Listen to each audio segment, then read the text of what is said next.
जे आरक्षण 39% होतं आणि जेव्हा ते 50% वर जाऊ नये असं केंद्र सरकार किंवा सर्वोच्च न्यायालयाचं मत असताना देखील ते सरसकट 19% वाढवून कोणी दिलं दलितांना, अदर बॅकवर्ड क्लासना, ओबीसींना? शरद पवारांनी.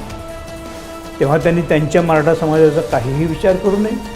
हा काय प्रकार आहे?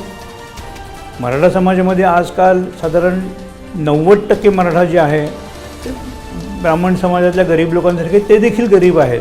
जेमतेम 2 वेळचं जेवण कसे बसे अंग मेहनत करून कमावून आपल्या जगतायत, आपल्या पोरांची शिक्षणं करतायत, आपल्या पोरांना वाढवत आहेत, समाजामध्ये राहत आहेत. त्या समाजांना कुठल्याही प्रकारचे मदत मराठा समाजातल्याच पुढाऱ्यांनी करून द्यायला नको का? 7-8 मुख्यमंत्री असताना आणि त्यातील 4 वेळा तर शरद पवार स्वतः मुख्यमंत्री असताना आरक्षण का दिलं गेलं नाही मराठा समाजाला?